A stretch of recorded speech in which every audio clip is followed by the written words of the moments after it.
어떤 설문조사에서 우리 크리스찬들을 향해서 설문조사했는데 한국인들 성도들 가운데 제일 좋아하는 성경 구절이 무엇이냐 설문했답니다. 어떤 구절일 것 같아요? 눈치가 있지. 시편 23편을 제일 좋아한대요. 그래서 참 이 시편 23편은 참 많이 암송도 하고 묵상도 하고 은혜를 많이 받고 합니다. 오늘 저는 이 말씀을 통해서 우리의 신앙을 한번 돌아보고 우리 목양교회 정체성을 다시 확인하는 그런 시간이 됐으면 좋겠다 해서 이 말씀을 나누려 해요. 오늘 말씀에 보면 1절에서 다윗이 그렇게 말해요. 여호와는 나의 목자시니 내게 부족함이 없으리로다. 자기 삶에 자기 인생에 부족함이 없었다는 겁니다. 참 행복한 삶이 아닐까요? 그런 삶이 어느 부분에나 부족함이 없는 그런 부족함이 없이 살고 있다면 지금까지 부족함이 없이 살아왔고 지금도 부족함을 전혀 느끼지 않고 살고 있다면 그거 행복한 삶이 아닙니까? 우리 모두 그런 삶을 기대하고 있는 것이 아닌가요? 근데 다윗이 나는 부족함이 없다라고 말했지만 성경에 나타난 그의 생애, 그의 삶의 현실을 보면 참 우여곡절이 많은 고난과 아픔에 연속된 삶이었다라고 우리가 볼 수밖에 없어요. 우리가 아는 것처럼 그가 어린 시절에는 집안에서 그의 형제들에게도 인정받지 못하고 그의 부모에게도 인정받지 못했어요. 사무엘이 하나님의 명령을 받고 그 아버지 이새의 집에 갔을 때 다른 형들은 전부 집에 있었는데 이 막내동이 가장 그 집에 나이 어린 막내 다윗은 들판에서 양치고 있었어요. 인정받지 못했다는 거죠. 그래서 사무엘이 다른 아들 없느냐 물어볼 때 이새가 우리 막내가 하나 있긴 있는데 그거 사람 같지도 않은 녀석입니다. 아버지도 인정하지 않았어요. 어린 적 그렇게 보냈어요. 젊은 시절 어땠습니까? 젊은 시절에 자기 장인 된 사울 왕에게 쫓겨다닙니다. 10수년을 쫓겨다녀요. 그가 잘못한 게 없어요. 자기 장인에게 해코지한 일이 없습니다. 손에 끼친 일이 없어요. 그래도 장인이 시키는 대로 이 전쟁 가라면 그 전쟁터고 저 전쟁터라면 저 전쟁터고 그저 시키는 대로 목숨 걸고 싸우는 것밖에 없습니다. 나라를 든든하게 세운 죄밖에 없어요. 근데 장인 사울왕이 시기 질투해서 이를 죽이려고 얼마나 쫓아다녀요. 젊은 시절은 장인에게 쫓겨다니는 아주 어려운 그런 삶을 살았어요. 늙어서는 어떻게 됩니까? 노년기에서는 그 아들 압살롬이 반란을 일으켜가지고 자기 아버지가 다윗 왕인데 아버지를 몰아내고 자기 왕이 됐다고 혁명을 일으켰어요. 아들에게 예루살렘 성을 내주고 급히 피난 가고 도망가는 이런 처지가 됐습니다. 이처럼 성경 말씀에 나타난 다윗의 실제 삶은 피곤하고 어려운 삶이었다. 그런데 우리는 그렇게 알고 있는데 다윗은 정작 당사자인 다윗은 나는 부족이 없었다라고 고백하는 겁니다. 우리가 잘 이해할 수 없는 그런 고백입니다. 그러나 그가 보통 사람으로서는 감당할 수 없는 환난과 역경의 삶 속에서도 부족함이 없다라고 말할 수 있었던 것은 하나님께서 자기의 목자가 되셔서 자기를 양처럼 돌봐 주었기 때문이라고 말하는 것입니다. 여호와는 나의 목자시니 내게 부족함이 없다. 자기가 부족함이 없는 것은 여호와께서 자기의 목자가 되셨기 때문에 부족함이 없다라고 말하는 것이죠. 그렇습니다. 하나님의 보호하심과 인도하심을 받는 삶은 어떤 경우 어떤 상황에 처한할지라도 부족함이 없습니다. 왜냐하면 하나님은 우리의 모자람과 우리의 부족함을 얼마든지 넉넉하게 채워줄 수 있는 전능하신 창조주이시기 때문에 그런 것입니다. 아멘. 우리 목양교회가 창립 35주년을 맞이하게 됐어요. 근데 여러분, 우리 교회 이름이 뭐라고요? 목양교회로 이름을 정한 의미를 혹시 여러분 아십니까? 목양교회의 의미, 이름의 뜻. 우리 교회 이름을 목양교회로 정한 것은 이런 의미예요. 목자를 따르는 양들의 모임. 따라합시다. 목자를 따르는 양들의 모임. 그게 우리 교회 이름의 뜻이에요. 목자는 누굽니까? 목자는 하나님이시죠. 양은 누구예요? 우리들. 내가 양이에요. 우리 목양교회가 목자이신 하나님을 바라보고 지난 35년을 지나온 것처럼 앞으로도 우리 주님 예수님께서 재림하실 때까지 하나님만 바라보고 따라가는 그런 교회가 되기를 원합니다. 우리가 철저하게 목자를 따르는 양의 자세로 신앙생활을 하면 우리 목자 되신 하나님께서 우리의 삶 속에 다음과 같은 은혜들을 베풀어 주실 것입니다. 어떤 은혜냐? 첫째, 따라합시다. 삶의 피로가 풍성하게 된다. 우리 하나님을 목자로 따르는 삶을 살면 우리 목자 되신 하나님께서 우리의 삶의 모든 필요를 풍성하게 채워주시는 겁니다. 믿으시면 아멘 합시다. 자, 2절과 3절 말씀에 보니까 한번 2절 3절 같이 읽어볼까요? 그가 나를 푸른 풀밭에 누이시며 쉴만한 물가로 인도하시는도다. 내 영혼을 소생시키시고 자기 이름을 위하여 의의 길로 인도하신도다. 그가 나를 푸른 풀밭에 누이신다. 여러분, 푸른 풀밭에 누워있는 양들의 모습을 마음에 한번 상상해 보십시오. 푸른 풀밭에 누워있는 양들의 모습, 얼마나 풍요로운 모습입니까? 오른쪽으로 돌려도 풀이 있고, 왼쪽으로 고개를 들려도 풀이 있고, 일어나 앉아도 풀이 있고, 돌아서도 풀이 있고. 할렐루야. 하나님의 인도함을 받는 삶은 그런 삶이에요. 성경이 그런 하나님의 모습을 우리에게 증거해 주고 있습니다. 이스라엘 백성들이 애굽에서 하나님의 특별한 은혜로 말미암아 구원받아 해방을 받았습니다. 그리고 약속의 땅, 젖과 꿀이 흐르는 땅, 가나안 땅을 향해서 가게 되는데 그 가나안 땅을 가기 위해서 광야를 통과해야 됩니다. 근데 광야에서 그들이 40년을 지나게 돼요. 40년. 근데 성경 말씀에 보면 이스라엘 백성들이 광야에서 40년을 살았는데 굶어 죽었다는 소리 한마디도 없어요. 목이 말라 죽었다는 소리도 없습니다.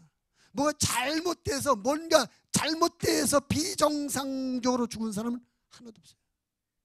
다른 말로 말하면 하나님께서 그들을 다 먹을 때가 되면 먹여주시고, 입을 때가 되면 입혀주시고, 마셔야 될 때가 되면 마시도록 해주신 하나님이시라는 것이죠. 애굽에서 나온 이스라엘 사람들 숫자를 20세 이상 60세 미만의 남자들만 60만 명이라고 그랬어요. 20세 이상 60세 미만의 남자들만 60세. 그는 거기에다가 20세 미만의 사람, 60세 이상의 노인들, 그 다음에 여자들, 이 전체 인원을 합하면 약 200만 명 정도 된다고 생각해 볼 수 있어요. 하나님께서 200만 명 되는 이스라엘 민족들을 아무것도 없는 빈들 광야에서 40년 동안 먹여주시고 입혀주시고 마시게 해주고 다 보호하셨습니다. 하나님은 넉넉히 그런 일을 이룰 수 있으신 능력의 하나님인 걸 믿으시기 바랍니다. 성경은 하나님이 어떤 분인지를 우리에게 소개하는 책인데, 이 성경을 제일 처음에 열게 되면 제일 먼저 우리에게 보여주는 하나님의 모습은 어떤 모습입니까? 창세기 1장 1절 말씀에 보니까 태초에 하나님이 천지를 창조하시니라. 성경은 우리 하나님이 어떤 분인지 소개하는데, 이 성경에서 소개된 하나님의 제일 첫 번째 모습은 창조주 하나님의 모습이라고 합니다. 그리고 거기서 말하는 창조는 사람의 창조는 차원이 다른 창조예요. 사람들의 창조는 뭔가 재료가 있어야 창조할 수 있어요. 재료가 있어야. 그런데 하나님의 창조는 재료 없이 무에서 유를 창조하시는 창조입니다. 하나님이 그런 하나님이시라는 거죠. 그러니 그 하나님이 200만 명 안에 2천만 명은 못 믿겠습니까? 2억 못 믿고 못 먹이겠어요. 우리가 지금 그 하나님을 믿고 있는 것입니다. 우리가 그 하나님을 아버지라고 부르고 있는 것입니다. 그러므로 여러분, 그 하나님의 창조적 능력을 믿으시고 뭐가 필요할 때, 뭐가 없을 때 다른 데 가서 구하지 말고 다른 데 가서 찾지 마시고 여러분에게 구하는 대로 얼마든지 주실 수 있는 창조주 하나님 앞에 나오셔서 구하시고 바라시기를 주님의 이름으로 부탁을 드립니다. 학개서 2장 8절의 말씀에 보니까 은도 내 것이요 금도 내 것이라 만군의 여호와의 말이니라. 여러분, 하늘과 땅과 그 사이의 모든 것이 하나님의 것입니다. 우리가 필요하면 하늘과 땅과 그 사이에 있는 것들 움직여서라도 우리에게 갖다 주실 줄 믿으시길 바랍니다. 혹시라도 우리에게 필요한 것이 하늘과 땅과 그 사이에 없다면 새로 만들어서라도 갖다 주시는 하나님을 믿으시길 바랍니다. 하나님을 따르는 사람은 우리의 삶에 어떤 필요가 있든지 그 필요를 넉넉하게 공급받는 삶을 살게 돼요. 다윗이 그렇게 고백해요. 뿐만 아니라 그 뒤에 푸른 풀밭에 누임, 그 다음에 쉴 만한 물가로 인도한다. 하나님께서 우리의 삶의 필요를 채워주실 뿐만 아니라 푸른 풀밭에서 푸른 것을 주실 뿐만 아니라 쉴 만한 물, 우리를 쉬게 해주시는 하나님이시다. 참으로 안전하고 평화롭게 쉬고 있는 양들의 모습, 물가에서 왔다 갔다 하고 쉬고 있는 양들의 모습, 얼마나 평화로운 모습이겠습니까? 여러분, 하나님께서 사람을 창조하셨습니다. 그렇죠? 하나님께서 사람을 창조하시고 당신이 창조하신 사람에게 제일 먼저 요구하신 것이 무엇인지 아십니까? 하나님이 사람을 만들었고, 야, 내가 너 만들었으니까 나에게 예배하라. 예배 먼저 요구하지 않았어요. 너 나에게 헌금해라. 그거 먼저 요구하지 않았습니다. 너는 내 안식에 동참해라. 아멘. 하나님이 사람을 만드시고 이것저것 다른 걸 시킨 것이 아니라 내 안식에 동참하라. 하나님께서 우리에게 당신의 안식에 참여하도록 동참하도록 하나님께서 은혜 베푸십니다. 하나님은 그러한 하나님이십니다. 그래서 이 세상에 창조된 사람이 제일 먼저 한 일은 하나님의 안식일에 하나님의 안식일을 함께 누리는 일이었던 것입니다. 죄에게 끌려다니며 살고 마귀의 종로를 타며 하느라고 피곤하고 지친 인생들은 하나님 앞에 나와야만 참된 안식과 평안을 누릴 수가 있습니다. 하나님의 안식은 그 어느 누구도 빼앗아 갈 수도 없고 방해할 수도 없어요. 그래서 세상에서 얻어지는 세상의 안식이 아니라 하나님의 안식, 그 하나님의 안식, 하나님의 평안, 하나님의 쉼 안에 우리가 있으면 그 어느 누구도 우리를 방해하지 못하는 것이죠. 복음서에 보면 마가복음 4장 35절 이하의 말씀에 보면 이런 얘기가 나와 있습니다. 예수님께서 제자들과 함께 배를 타고 갈릴리 호수를 지나게 돼요. 얘들아, 우리가 호수 저편으로 건너가자. 제자들이 예수님 모시고 배를 타고 이제 가는데 배가 호수 가운데쯤 와서 갑자기 풍랑이 일어납니다. 근데 그 풍랑 가운데서도 예수님은 주무셔요. 다른 제자들은 풍랑이 무서워서 벌벌 떨고 뭐 어쩔 바를 모르고 있는데 겁먹고 있는데 예수님은 편안하게 주무시고 계세요. 다시 말하면 그 세찬 바람과 거친 파도와 풍랑이 예수님의 안식을 방해하지 못했다는 것이죠. 제자들은 그 예수님의 안식에 들어가지 못했어요. 예수님의 그 쉼에 함께하지 못했기 때문에 한 배 있으면서도 두려워하고 떨었던 것입니다. 우리가 하나님을 믿을 때 우리는 주님의 평강과 주님의 쉼 안에 함께 들어가게 되는 줄 믿습니다. 오늘 예수님 성경 말씀 말합니다. 마치 쉴 만한 물가에 양들이 있는 것처럼 우리가 하나님을 목자로 바라고 따라가는 삶을 살게 되면 우리는 주님의 평강 안에서 쉼을 얻을 수 있다. 예수님 이렇게 말씀해서 요한복음 14장 27절에서 평안을 너에게 끼치느니 곧 나의 평안을 너에게 주노라. 내가 너에게 주는 것은 세상이 주는 것과 같이 아니하니라. 너희는 마음에 근심하지도 말고 두려워하지도 말라. 또 마태복음 11장 28절에서는 이렇게 말씀합니다. 수고하고 무거운 짐진 자들아 다 내게로 오라. 내가 너희를 쉬게 하리라. 아멘. 하나님은 우리를 피곤하게 하시는 하나님이 아니십니다. 세상과 사람은 우리를 피곤하게 만들어요. 그런데 하나님은 우리를 쉬게 하시는 하나님, 안식하게 하시는 하나님의 평안 안에 거하게 하시는 하나님인 줄 믿습니다.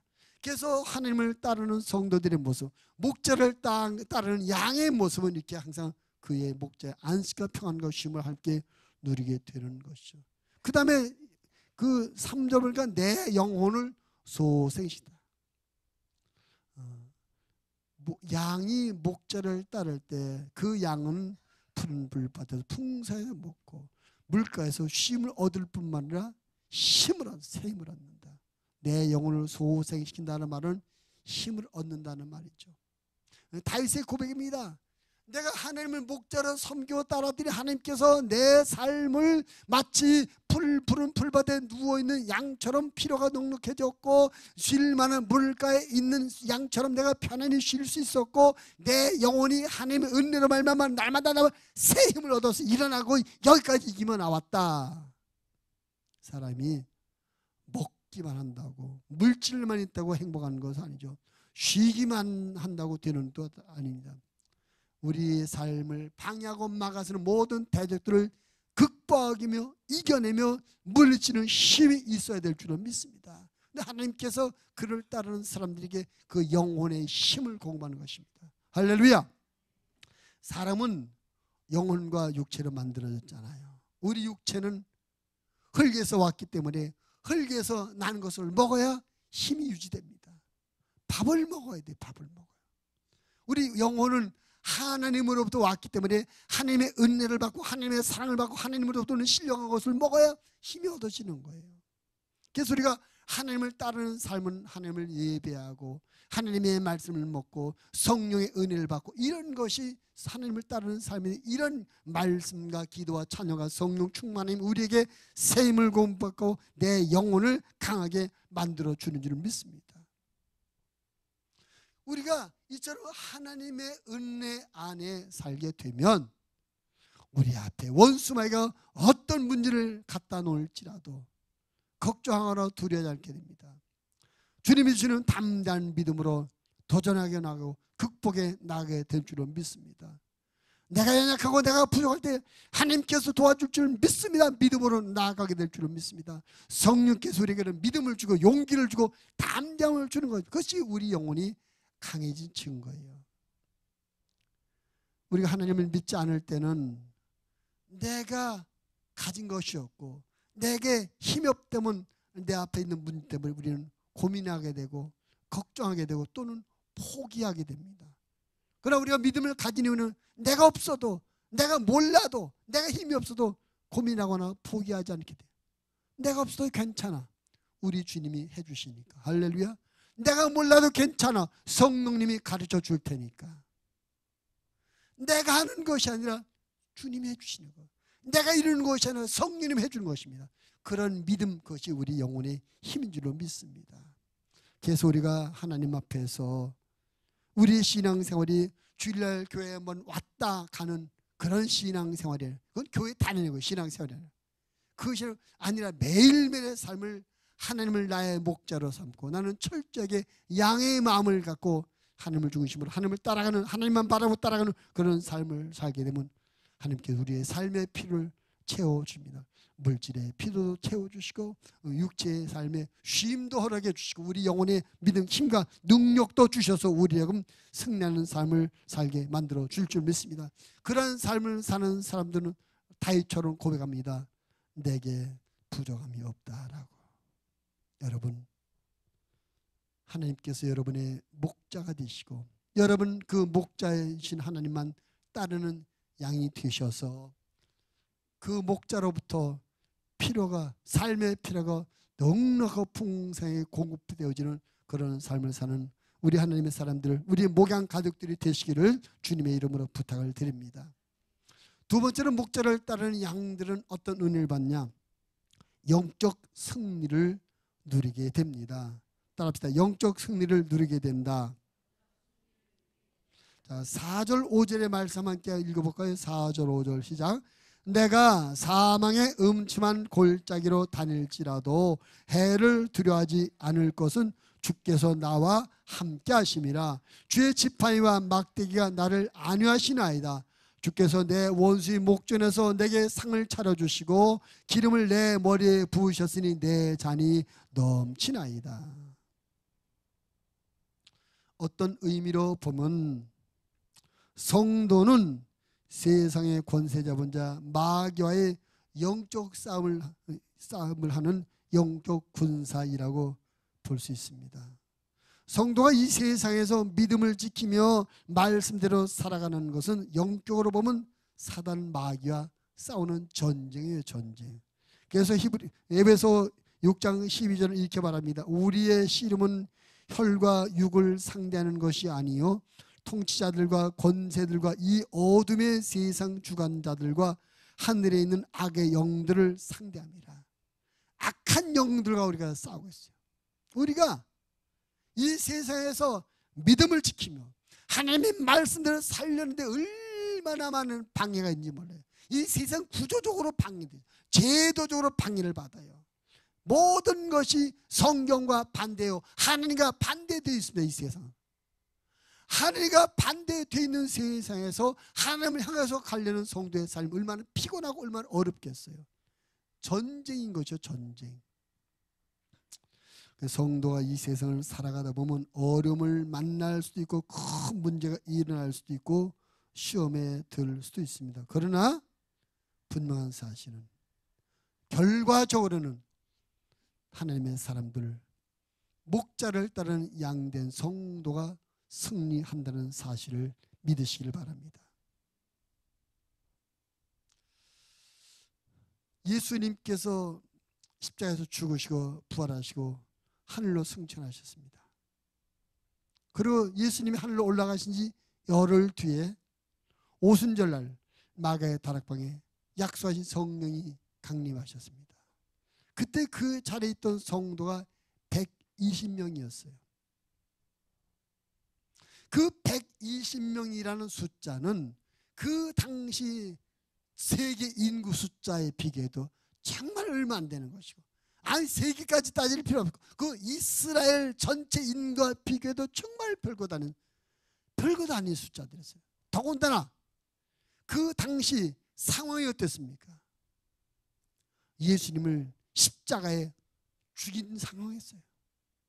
그 당시 사회가 예수님을 반역자요, 예수님을 신성한 모독자요, 아주 마땅히 당연하게 십자가에 죽여버려야 될 나쁜 사람 취급했습니다. 예수님에 대해서 호의적이지 않았어요. 그렇기 때문에 당연히 예수님을 따르는 믿음의 사람들도 사회적으로 많은 어려움과 핍박을 받을 수밖에 없습니다. 그런 숫자적으로도 얼마 안 되고 상황적으로 엄청난 핍박과 박해 아래 남아있는 120명 성도가, 우리 생각에 그 얼마 못 갈 것 같아. 그 120명이 뭐 하겠어? 세상을 압박하고 있는데 끊어질 것 같고 무너질 것 같고 망할 것 같았는데 그렇지 않은 것이죠. 2000년이 지난 지금 전 세계적으로 주 예수님의 복음이 전파되고 주님의 교회가 세워지며 주님의 나라가 확장되며 많은 믿음의 사람들이 세워졌습니다. 할렐루야. 상황적으로 볼 때 도저히 이루어질 수 없는 일이 이루어졌어요. 그 120명이 뭘 했겠어요? 근데 여러분, 그 120명만이 아니었다는 것이죠. 그들과 함께 하시는 하나님이 계셨어요. 그들을 이끌어주는 목자가 계셨어요. 할렐루야. 그 120명은 별것 아니었을지 몰라요. 아주 작은 숫자일지 몰라요. 그 120명의 힘은 정말 미미했을지 몰라요. 그러나 그들과 함께 하신 하나님, 그들과 함께 하신 성령께서 그들의 모든 영적 싸움을 앞서서 싸워주신 줄 믿습니다. 그들이 가는 곳마다 성령이 동행하셔서 역사하셨습니다. 방해 세력을 물리쳤어요. 핍박과 어려움을 이겨낼 수 있는 능력과 힘도 주었어요. 하나님께서 그들의 영적 싸움을 대신 싸워줌으로 말미암아 위대한 대승리를 이루게 하신 줄 믿습니다. 사도행전 16장 말씀에 보면 바울과 실라가 빌립보 성에 가서 전도를 하게 됩니다. 전도하러 다니다가 어떤 여종, 그 당시 노예제도, 여자 노예 아이가 귀신 들렸어요. 점치는 귀신 들렸어요. 여느 세상엔 점치는 사람들 다 귀신 들린 사람들이에요. 거기 가서 물어보가지고 귀신 소리 들는 겁니까? 그 귀신 들려고 점치는 귀신 들려면 점치는 거예요. 그 뒤에서 이 노예의 주인 된 사람이 그 여자에게 점쳐 받은 돈 다 뒤에서 뺏어가고. 바울이 지나다니면 너무나 안타까워서 그 귀신을 쫓아버려요. 예수 이름으로 이 귀신아 점치니까 나가! 쫓아버렸어요. 그 여자 노예 아이가 귀신이 나가니까 이제 점을 더 이상 못 치는 거죠. 그리고 그 여자 노예를 통해서 돈 벌던 그 주인이 영업을 방해받게 되니까 바울과 실라를 잡아다 때리고 간공에서 넘겨버리고 여러 가지 죄를 뒤집어 씌워서 실컷 매맞고 지하 감옥에 묶여서 갇히게 말았습니다. 그 빌립보는 바울이 뭐 아는 사람이 있어서 찾아간 게 아니에요. 소개받고 간 것이 아닙니다. 하나님께서 그가 기도할 때 환상 중에 가라! 하나님의 지시하심 받고 성령의 지시하심 받고 따라간 거예요. 그 바울이 그곳에서 옥에 갇혔는데 누구 한 사람에게 내가 이렇게 억울하게 갇혔다 하소연할 사람이 없어요. 나를 도와달라 도움을 요청할 사람이 아무도 없습니다. 그 빌립보 성에는. 근데 하나님이 그들과 함께 하셨어요. 하나님께서 그와 동행하고 계십니다. 성령 하나님이 그와 함께 하셨습니다. 감옥에 갇혀서 기도합니다. 찬송합니다. 억울함을 당했지만 매를 맞고 아픔지만 그 감옥에서 아무도 자기를 도와줄 수 없지만 하나님을 찬송하고 기도했습니다. 그곳에서 하나님의 역사가 나타나죠. 갑자기 막 지진이 우르르르르르 지진이 아니야. 지진 막 옥 털리면서 옥문이 짜닥짜닥 열려버리고 바울을 묶었던 여러 가지 묶였더니 다 풀려져 버리고 난리가 났어요. 그런 기적을 본 간수장이 그를 인정해서 그를 모셔다가 자기 집에 모셔다 맞은 자를 씻겨주고 그 다음날 그 간부들이 와서 바울을 다 석방시켜줬습니다. 하나님께서 하나님의 사람들이 위기를 만났을 때 어려움을 만났을 때 다 해결해 주시며 풀어주셨습니다. 승리하게 해 주신 것을 믿으시길 바랍니다. 여러분 원수마귀가 여러 가지 방법으로 하나님의 교회와 하나님의 성도들을 대적하고 힘들게 하고 어렵게 하지만 결론은 항상 성도가 승리한다. 하나님의 사람이 승리한다. 할렐루야. 믿으시기 바랍니다. 어려움에 빠진 분 계십니까? 아주 고민거리가 생기신 분 계십니까? 위기상에 놓인 분 계십니까? 믿으시기 바랍니다. 여러분이 이길 것입니다. 여러분이 승리할 것입니다. 여러분 안에 계신 성령께서 어떤 방법으로 역사든지 여러분을 이기게 만들어 주실 믿으시기 바랍니다. 목자를 따르는 양은 양의 보호 아래서 승리하게 되어 있는 것입니다. 예수님은 우리에게 이렇게 약속하셨어요. 마태복음 16장 18절 또 내가 네게 이르노니 너는 베드로라 내가 이 반석 위에 내 교회를 세우리니 음부의 권세가 이기지 못하리라. 아멘. 아까 제가 교회가 여러분이 교회라고 말씀드렸어요. 그죠? 여러분이 교회입니다. 원래 신학적으로 교회가 여러 가지 있는데 예수님을 믿는 사람들의 모임이 교회, 여러분이 교회입니다. 그래서 우리 아까 목양 교회 이름이 뭐라고요? 목자를 따르는 양들의 모임, 교회. 근데 예수님이 그 교회를 세워, 내가 이 교회를 세우니 음부의 권세가 이기지 못한다. 음부의 권세, 마귀 권세, 악한 역사가 교회인 성도를 이기지 못한다 합니다. 우리가 승리하게 되어 있습니다. 할렐루야. 옆 사람을 인사합니다. 우리는 이기게 되어 있습니다. 우리는 승리를 정해놓고 영적 싸움 하는 거야. 할렐루야. 네. 교회의 머리 되신 예수님은 항상 교회와 함께 하십니다. 머리가 몸에서 분리될 수 없기 때문인 것이죠.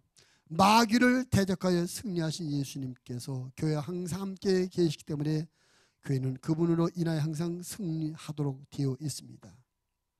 여러분, 그러므로 우리가 내 현재 삶의 형편과 처지가 어떠냐, 환경이 어떠냐, 무엇을 얼마나 가지고 나왔고 얼마나 쌓아놓고 준비해놓냐, 이것이 중요한 것이 아닌 거예요. 누가 나와 함께하느냐, 내가 누구와 함께하느냐, 이것이 중요한 것입니다. 오늘 말씀해 주면 목자를 따르는 양은 누가 함께하고 있어요? 목자가 함께하고 있습니다. 아까 말씀드린 양은 우리고 목자는 누구라고요? 하나님이라고 했습니다. 그럼 양된 우리와 누가 함께하고 계시는 것입니까? 하나님이 함께하시는 것입니다. 하나님이 함께하시고 계시기 때문에 목자를 따르는 양들에게는 항상 목자가 있는 것처럼 우리가 하나님을 바라보고 하나님을 따르는 우리들이 항상 하나님이 계시기 때문에 그 우리 함께하시는 하나님으로 말미암아 우리는 모든 영적 싸움에 이기게 되어 있는 것입니다. 할렐루야. 그래서 오늘 그 4절 말씀에 보면 그렇게 말해요. 내가 사망의 음침한 골짜기로 다닐지라도, 그 말은 뭡니까? 아주 마치 죽음과 같은 환경을 만났다는 거죠. 죽을 수밖에 없고 꼼짝달싹 못하고 죽을 수밖에 없는 상황을 만났다. 그런데 나는 두려워하지 않는다. 왜?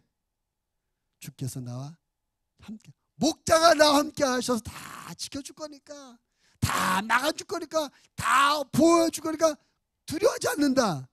이 다윗의 고백이 나와 여러분의 고백이 되어주길 바랍니다. 하나님께서 여러분과 함께 하시면서 여러분을 지켜주실 것이기 때문에 걱정하지 마십시오. 두려워하지 마십시오. 염려하지 마십시오.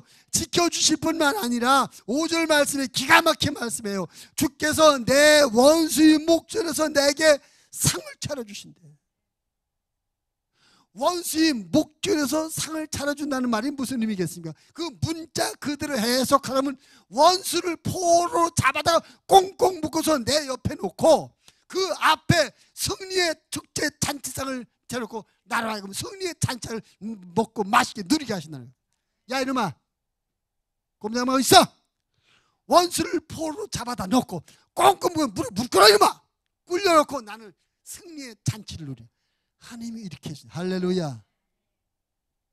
아멘 소리가 별로 안 크다. 신나지 않나? 하나님이 그렇게 만들어준다는데 신나지 않으세요? 그렇습니다. 응? 전쟁에서 잡은 포로들 꽁꽁 묶을 그 앞에 승리의 잔치살 벌리고 승리의 축제를 벌이게 해주시는 이 하나님, 얼마나 멋진 하나님이십니까? 우리의 삶이 그렇게 영적 삶에 승리하는 삶이 될 줄로 믿습니다. 여러분, 하나님은요, 우리 목자 되신 하나님은요, 우리를 시험 들게 하고 믿음을 흔들던 원수 마귀 앞에서 보란듯이 승리의 찬양과 감사의 기도를 드리고 승리의 축제를 벌이도록 은혜를 베풀어 주는 그런 하나님이신 것입니다. 성도가 세상에서 하나님께서 주신 사명을 잘 감당해 나갈 때 원수 마귀 여러 가지로 방해하고 대적하지만 함께 하시는 하나님께서 이미 이겨놓은 승리를 결국 우리가 누리게 되어 있습니다. 그럴 때 우리는 이렇게 말하는 겁니다. 나는 부족함이 없다라고. 할렐루야. 마지막 세 번째로 6절 말씀해 보니까 6절 한번 같이 읽어볼까요? 시작. 내 평생의 선하심과 인자심이 반드시 나를 따르리니 내가 여호와의 집에 영원히 살리로다.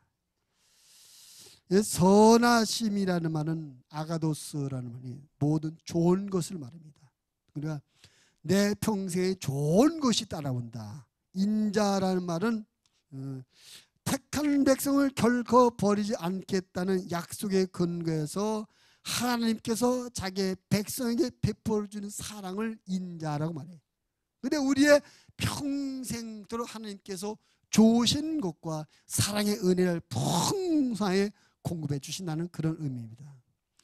지금까지의 삶이 그랬고 앞으로도 그렇게 되겠다는 것입니다. 우리 목양교회 지난 35년 하나님께서 좋은 것으로 주고 약속에 근거한 사랑으로 공급해 주고 이끌어 주셨는데 앞으로도 우리 주님 오실 때까지 하나님께서 목양교회를 향해서 이렇게 좋은 것을 계속 공급해 주실 것이고 하나님의 약속에 근거한 사랑을 계속 베풀어 주실 것입니다.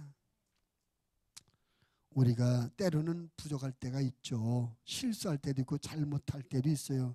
그러나 그럴지라도 하나님께서 우리를 사랑해 주시며 좋은 것으로 공부해 주실 것입니다. 다윗은 지금까지 내 삶이 그랬다. 내 삶에 사람들은 나를 피곤하게 만들고 사람들은 내 것을 빼앗아가려고 했고 사람들은 나를 죽이려고 했지만 내 목자이신 하나님께서는 나를 좋은 것으로 공급해 주고 하나님의 약속의 근거에서 온갖 사랑으로 나를 보살펴 주셨다라고 고백을 합니다. 지금까지 그렇게 살아왔다는 거예요. 뿐만 아니라 내가 여호와의 집에 영원히 살려. 근데 앞으로도 내 삶은 내가 영원히 여호와 집에 살게 될 것이다. 그래서 목자를 따르는 양에게 주시는 세 번째 은혜 뭐냐? 영원한 미래가 보장되어 있다는 것입니다. 옆 사람을 한 번 더 축복합시다. 당신에게는 영원한 미래가 보장되어 있습니다.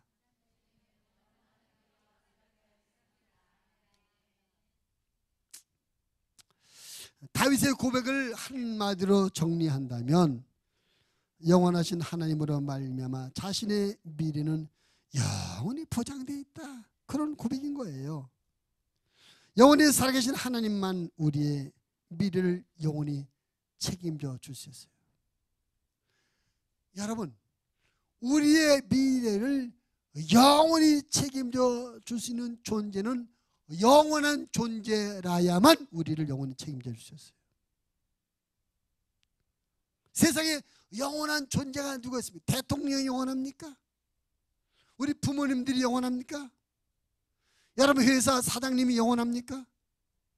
여러분 가장 절친이 영원합니까? 이 세상에 영원한 존재는 아무도 없어요. 다 유한한 존재입니다. 5년, 10년, 20년 뒤에 다 없어져요. 끊어져요. 하나님만 영원하십니다. 그래서 우리의 삶을, 우리의 미래를 영원히 보장해 주실 분은 하나님밖에 안 계시는 거예요. 할렐루야. 근데도 우리는 그 영원히 내 삶을 보호해 줄 하나님을 바라보고 하나님을 의지하고 그 하나님께 잘해야 되는데 자꾸 하나님밖에 하자고 사람이 하려고 해요. 제가 가끔 우리 아내한테 그런 투정을 부립니다. 제가 좀 불만이 있거든요. 내가 느끼기에 애들한테 참 잘하는데 나한테 좀 소홀히 하는 것 같아. 서운해. 그러니까 모성애가 원래 강하잖아요. 모성애, 부성애보다 모성애가 강해요. 보면 애들이 참 잘해. 상대적으로 나는 좀 나한테 너무나 관심이 적은 것 아닌가? 나한테 사랑을 좀 죽게 주는 거 아닌가? 너무 소홀한 것 같아. 그럼 내가 가끔 그러면 여보, 그래봤자 걔들 결혼하면 다 떠나. 당신하고 늦게까지 가장 오래 살 사람은 나야. 그러니까 걔들한테 대충하고 나한테 좀 잘해야 되고 내가 요청을 합니다. 제가 틀린 말 했나요? 누가 하고 오래 살 거니? 오래 살 사람한테 잘해야 되잖아요. 누가 우리를 영원히 책임져 줍니까? 하나님이시잖아요. 하나님. 하느님만이 영원하신 분이라 하느님만이 우리를 영원히 책임져 주세요. 그러므로 우리가 하나님을 기쁘시게 되도록 하나님만 바라고 하나님만 따라야 될 줄로 믿습니다. 하나님은 지금까지 우리에게 베풀어준 은총과 사랑을 앞으로 변함없이 계속해서 베풀어 줄 것입니다. 우리가 이 땅에 사는 동안 우리 세상에서 마지막 생명을 멈추는 시간까지 우리의 삶을 인도하주며 축복해 주다가 우리 영혼이, 우리 육신의 삶이 끝나면 우리 영혼을 천국으로 인도해서 천국에서 영원히 우리의 삶을 책임져 주실 줄 믿습니다. 할렐루야. 하나님께서 우리 영혼을 보장해 주셨어요. 그렇기 때문에 하나님을 믿고 하나님의 인도하심을 겸손히 따르는 성도는 장래에 대한 걱정을 하면 안 되는 거예요. 예수님이 너희는 무엇을 먹을까, 무엇을 마실까, 무엇을 입을까 염려하지 마. 이거 나 이방인들이 구하는 것이다. 내일 뭐 하지? 내년에 어떻게 하지? 하나님께 맡기면 하나님께서 책임져 주십니다. 보장해 주십니다. 내가 하고 싶은데 내가 계획 갖고 내가 준비했던 것보다 하나님께서 더 멋지게 더 풍성하게 우리의 삶을 이끌어 주실 줄로 믿으시길 바랍니다. 그러니까 여러분 그 하나님을 절대적으로 신뢰하셔서 좌로도 우로도 자꾸 견눌지면 저것이 좋아 보이는데 저기로 가고 싶으면 자꾸 마음 뺏기지 마시고 오직 하나님만 바라보시고 나가시기를 주님의 이름으로 부탁을 드립니다.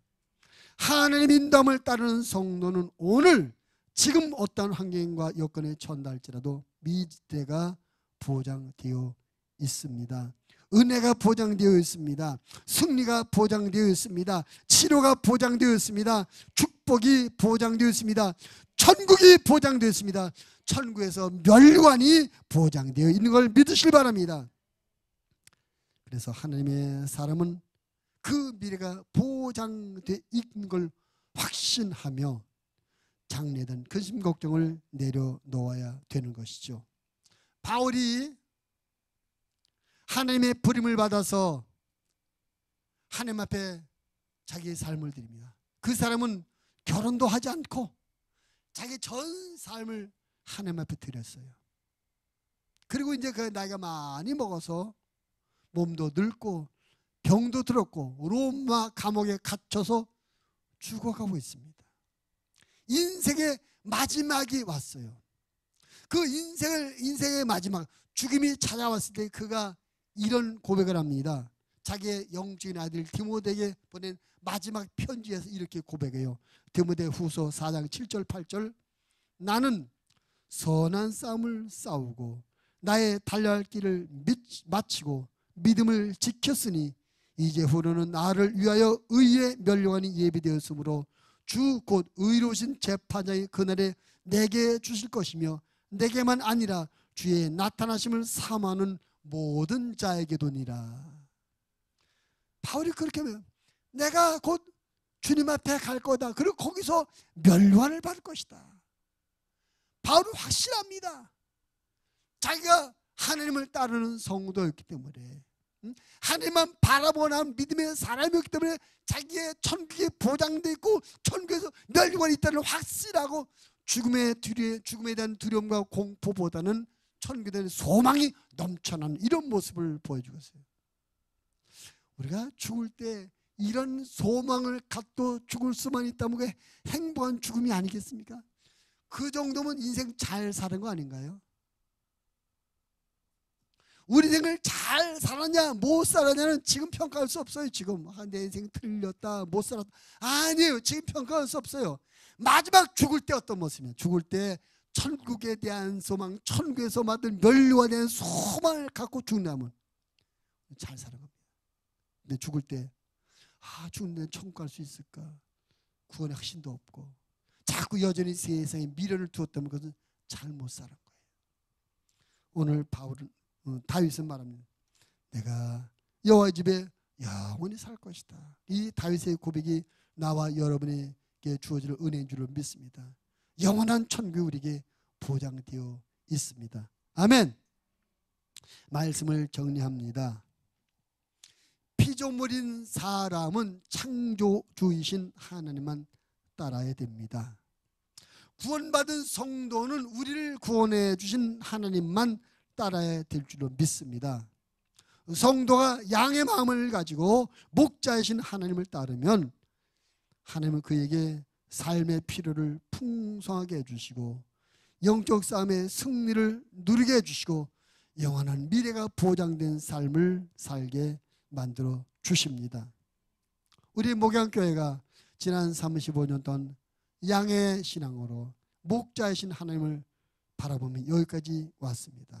앞으로도 계속해서 우리 목양교회가 철저하게 양이 되어서 목자이신 하나님만 따르는 양들의 모임이 되어지기를 바랍니다. 하나님을 따른다는 건 어떻게 한다는 겁니까? 어떻게 하는 것이 하나님을 따르는 삶인 것입니까? 첫째로는 하나님을 절대적인 존재로 삼고 하나님만 의지하며 내 삶을 맡기는 것입니다. 하나님의 존재를 인정하셔야 돼요. 살아계신 하나님, 창조주 하나님, 능력의 하나님, 나를 사랑하신 하나님, 그 하나님을 인정하는 겁니다. 그리고 그 하나님 앞에 내 삶의 모두를 맡기는 겁니다. 그리고 하나님의 말씀을 순종해 살아가는 겁니다. 목자가 양을 어떻게 치는지 아십니까? 이리 와라, 이리 와라, 이리 와라. 앞에 가면서 우르르르르르르 우르르르 하면서 가요. 그러면 그 양들이 우르르 그 솔리고 따라가요. 다른 소리 안 들어요. 우르르르 자기 목자의 음성만 듣고 따라가는 거예요. 그 양들은 우르르르 부르는 목자의 음성 듣고 따라가게만 하면 배고플 때 풀을 먹을 수 있고 피곤할 때 쉴 수 있고 밤이 되어 무서울 때는 보호를 받을 수 있는 겁니다. 예수님께서 이렇게 말씀하세요. 요한복음 10장 4절 5절 자기 양을 다 놓은 후에 앞서 가면 양들이 그의 음성을 아는 고로 따라오되 타인의 음성은 알지 못하는 고로 타인을 따르지 아니하고 도리어 도망하느니라. 타인의 음성은 알지 못하는 고로 도망한다. 여러분 세상의 소리를 듣고 따라가지 마시고 도망하십시오.